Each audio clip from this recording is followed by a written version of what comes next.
Welcome to Ellen Ruth Soap. I'm Ellen, and today I'm making a double batch of goat milk and lavender soap. I need to restock.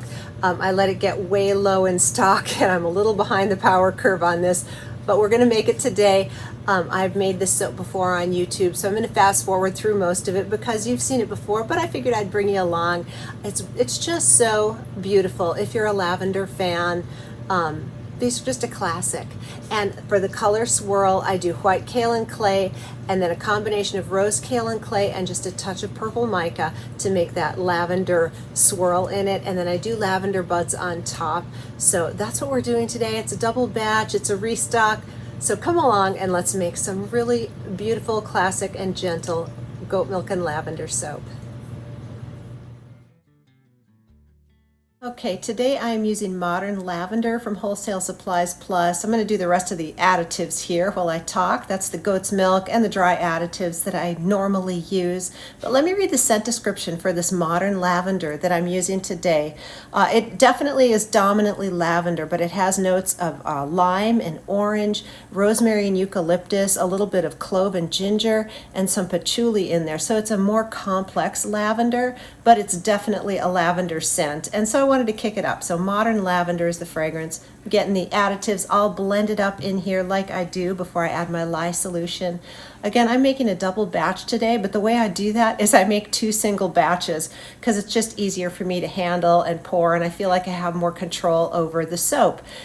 This fragrance is beautiful, smells great, but it is very slow to trace, so very easy to work with. If you wanted to do a more intricate design and use this fragrance, it would be great for a wood grain pour or something really involved. This fragrance behaves beautifully and it doesn't discolor, so all good things about it. That's what I can say. It has good strong scent retention also after the cure.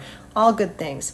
So for my purple color here to represent the lavender, again, I have the rose clay, a little bit of lilac, purple mica from Be Scented is the one that I chose today. You can see it's very, very thin when I poured it. I had to let it sit for a minute and it's still really thin as I'm pouring in the purple. So the next batch that I do here, I blend a little longer to get a little thicker, but it just worked out beautiful. It's wonderful anyway. So I'm going to do a hanger swirl like I love to do, which will give me soapy patterns at the end. Always love that. I don't know, it's the Rorschach test for me. I just get a kick out of soap patterns. So this is batch number 1 in the bag, and then I will just wait to texture the top here until it firms up a little bit. So I'll go ahead and make the second batch, and then when they're both in the mold and I let them set up for a bit, we'll come back in, texture the top, and put those lavender buds down. I do put lavender buds on this soap. This is about the only soap that I do that on because there's a couple of things about lavender buds. I don't know, sometimes they brown up a little bit and they can look like either mouse droppings or bugs if you don't know what they are, and that's not appealing to me at all. But this soap is so representative of lavender that I feel like, you know, it's okay to put them on. And if you don't spritz with rubbing alcohol or get the top wet, they do stay a little bit purple. The lavender buds that I use are a nice vibrant color, so it's okay. I don't know. I go back and forth on the botanicals on soap, but sometimes the soap just calls for it. This is one of those times. So let's get this second batch down in the mold and again do the hanger swirl. I'm trying to duplicate the first batch, keep them as similar as I can. And again, thank you so much for joining me today for this restock video.